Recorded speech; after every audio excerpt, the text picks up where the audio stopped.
Muy buenos días, bienvenidos a nuestro devocional dominical. Hoy veremos un pasaje muy importante para nuestra vida espiritual. Se encuentra en la epístola de Pablo a los Gálatas, capítulo 3, versículos 23 al 29. El título de nuestra plática es Libres en Cristo. Oremos.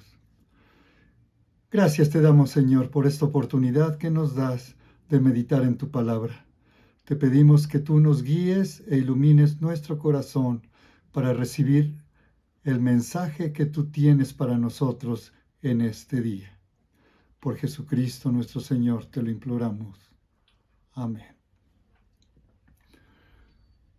Pero antes que llegara la fe, estábamos confinados bajo la ley, encerrados para aquella fe que iba a ser revelada.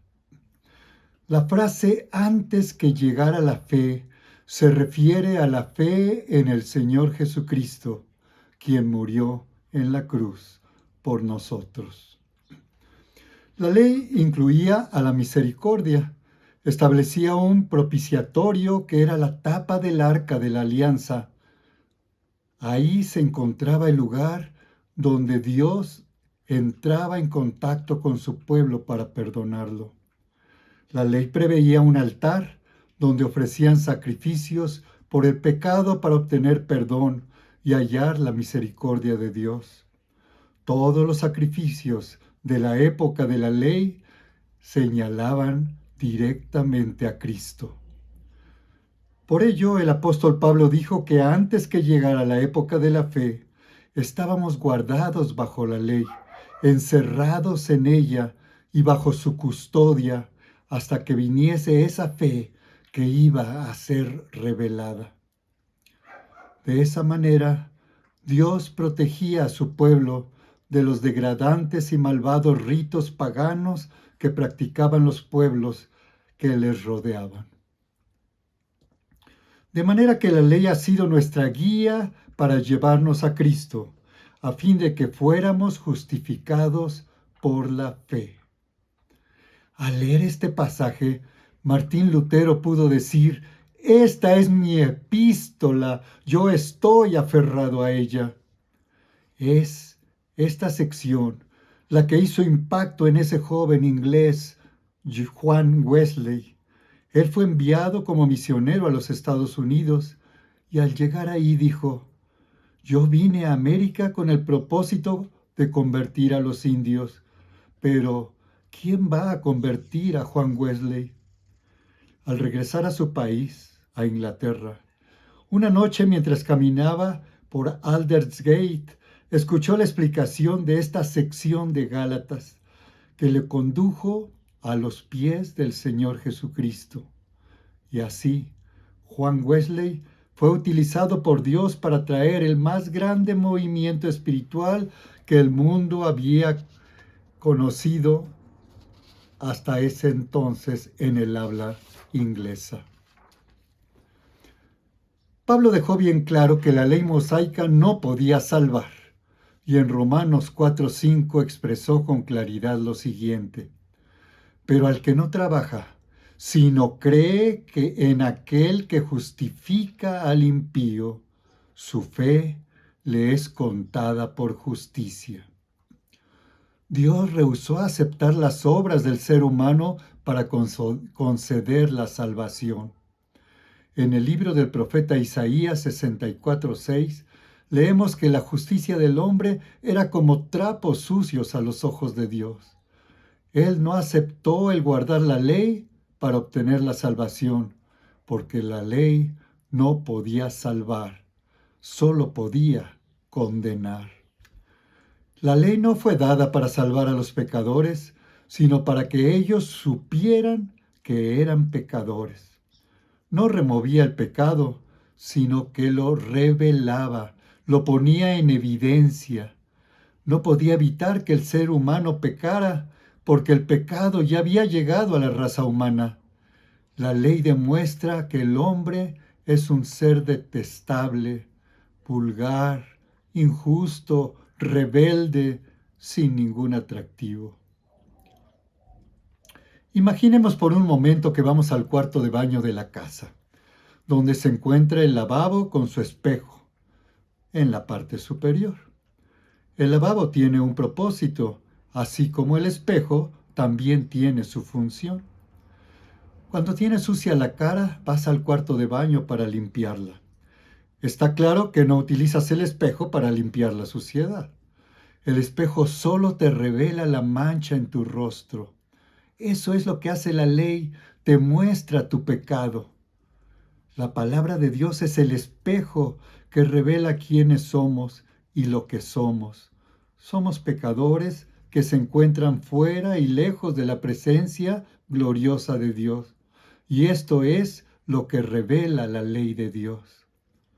Pero gracias a Dios que debajo del espejo está el lavabo y es al que recurrimos para lavar la mancha.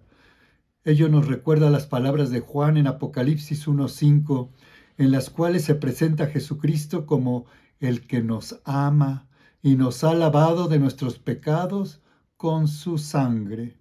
Así es como se remueve la mancha del pecado. Es la sangre de Jesucristo la que nos limpia. El versículo 24 nos dice que la ley ha sido nuestro guía.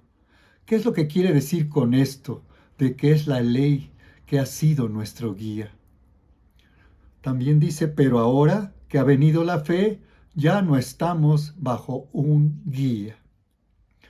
La palabra en griego que se utiliza aquí para nuestro término guía es paidagogus, que quiere decir el que cuida a los niños.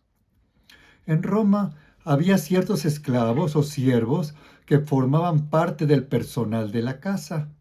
En el hogar de un patricio, de un miembro de la guardia pretoriana o en la casa de las personas adineradas, había esclavos que tenían a su cargo el cuidado de los niños. Cuando un niño nacía en esos hogares, era colocado bajo la custodia del siervo o esclavo que habría de criarle.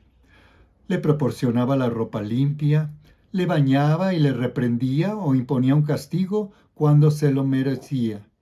Cuando el niño crecía y llegaba a la edad escolar, le levantaba por la mañana, le vestía y le llevaba a la escuela. De ahí proviene el término paidagogos. Pai se refiere a los pies, de ahí nuestra palabra pedal, que significa guiar. La palabra griega describe de esta manera al esclavo que tomaba al niño de la mano, le conducía a la escuela y se lo entregaba al maestro. Este siervo o esclavo no era ya capaz de instruir al niño más allá de cierta edad, así que le conducía a la escuela. Lo que Pablo nos estaba diciendo aquí era que la ley era nuestro paidagogos. Era como si la ley hubiera dicho, mira niño, ya no puedo hacer nada más por ti, así que quiero tomarte de la mano y llevarte a la cruz de Cristo. Tú estás perdido y necesitas a un Salvador. Por ello decimos que el propósito de la ley era la de conducir a los seres humanos a Cristo, y no para darles motivo, para andar presumiendo por la vida que obedecen los preceptos de la ley de Dios. Tú sabes muy bien que no puedes obedecer estos preceptos. Para llegar a esa conclusión, todo lo que tienes que hacer es examinarte a ti mismo íntimamente. Y el pasaje continúa. Porque todos sois hijos de Dios por la fe en Cristo Jesús. Pues todos los que habéis sido bautizados en Cristo, de Cristo estáis revestidos. La ley nunca podía darle al creyente la naturaleza de ser un hijo de Dios. En cambio, Cristo sí puede hacerlo. Solo la fe en Cristo nos puede convertir en hijos de Dios. Pablo dijo, solo la fe en Cristo puede convertirnos en hijos legítimos de Dios. Y utilizó el término legítimos como énfasis, porque los únicos hijos que Dios tiene son hijos legítimos. Uno se convierte en un verdadero hijo de Dios por la fe en Cristo. Y eso es todo lo que se necesita para ello. La salvación no equivale a la fe y algo más, sino que la fe y nada más que la fe le convierte a uno en un hijo de Dios. Nada más puede convertirte en un hijo de Dios. Y esto queda perfectamente claro en este versículo que declara enfáticamente: todos sois hijos de Dios. ¿Y cómo? Por la fe en Cristo Jesús. Un israelita en el tiempo del Antiguo Testamento, bajo la ley, nunca llegó a ser un hijo de Dios, sino solo un siervo. Por ejemplo, Moisés tenía una relación muy íntima con Dios. Sin embargo, Dios dijo de él, según Josué 1:2, mi siervo Moisés ha muerto. Ese fue su epitafio. También vemos el caso de David.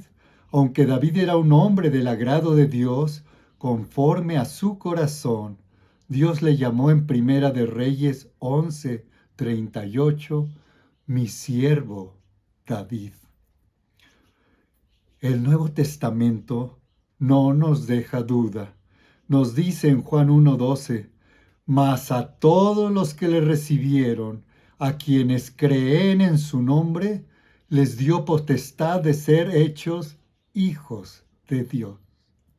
Se nos ha dado la potestad, la autoridad, el derecho de ser hijos de Dios por hacer nada más que confiar en Cristo. Un fariseo llamado Nicodemo, que era un hombre profundamente religioso, devoto de una religión dada por Dios, aunque estuviera en decadencia, seguía meticulosamente la ley y sin embargo aún no era hijo de Dios. Porque Jesús le dijo en Juan 3:7, os es necesario nacer de nuevo. Aquí hay que ser muy claro. Ni tus oraciones, ni tus dones o capacidades, ni tu bautismo jamás te convertirán en un hijo de Dios. Solo la fe en Cristo te hará un hijo de Dios. La herejía más condenable que se haya propagado por este mundo es la herejía de la paternidad universal de Dios. Todos somos hijos de Dios. Y la fraternidad universal del hombre. Todos somos hermanos. Los que la sustentan dicen que todos somos hijos de Dios, pero los que son hijos de Dios deben actuar como hijos de Dios. Y resulta innegable que la conducta de los seres humanos en general y las condiciones de convivencia en el mundo actual desmienten semejantes creencias de paternidad universal y de fraternidad universal. Y si pensamos en la época de Jesús, podemos recordar que Él nunca dijo nada semejante. En una ocasión relatada en Juan 8:44, mirando a un grupo de líderes religiosos les dijo, vosotros sois de vuestro padre el diablo, y los deseos de vuestro padre queréis hacer. Y eso lo dijo una persona tierna y delicada, lo dijo Jesús. Evidentemente había personas en su época que no eran hijos de Dios. Y el diablo tiene aún hoy muchos hijos por el mundo.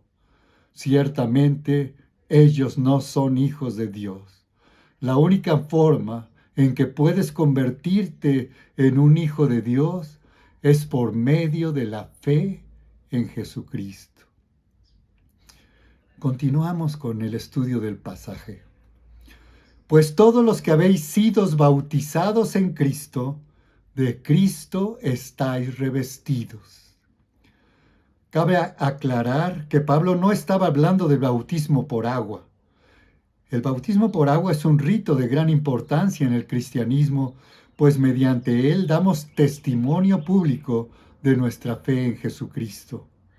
Pero aquí el apóstol Pablo habla del bautismo por el Espíritu Santo, como lo hace en 1 Corintios 12:13, porque por un solo Espíritu fuimos todos bautizados en un cuerpo, tanto judíos como griegos, tanto esclavos como libres, y a todos se nos dio a beber de un mismo Espíritu.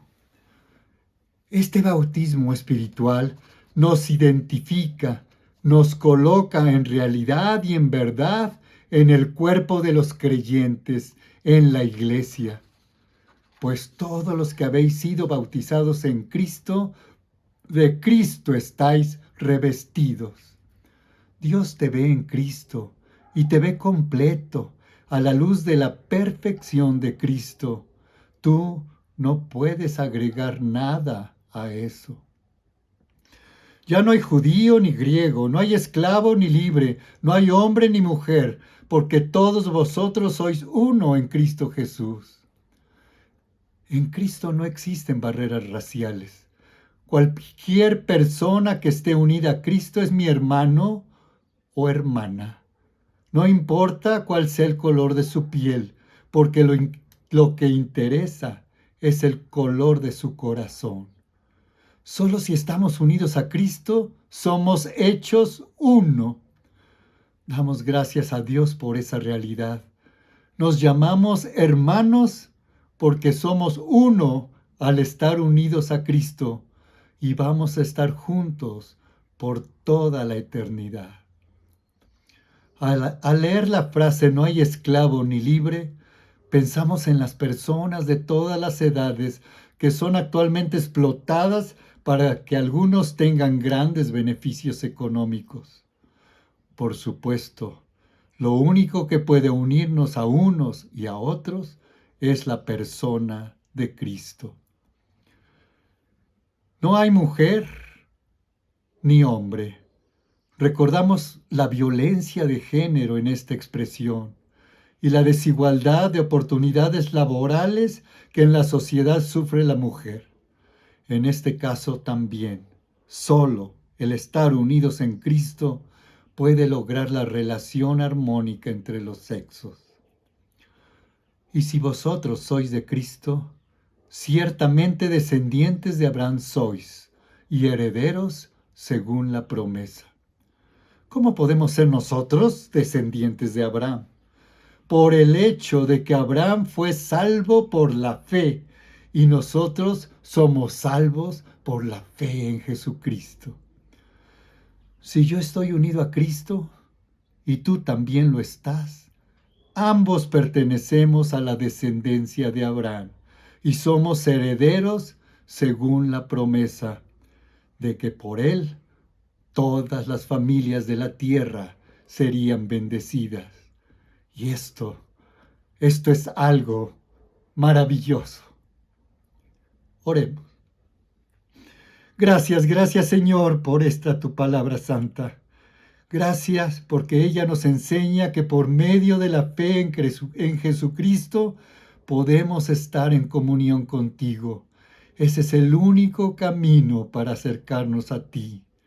Gracias porque en este pasaje nos enseñas que el Espíritu Santo nos bautiza y con ese bautismo pasamos a formar parte del cuerpo universal, de la Iglesia universal de Cristo. Gracias, Señor, porque por medio de la fe te conocemos. Por medio de la fe podemos ser salvos. Por medio de la fe es el único camino como podemos llegar a ti. Alabado sea tu nombre, el de tu Hijo y el de tu Santo Espíritu, ahora y siempre. Amén.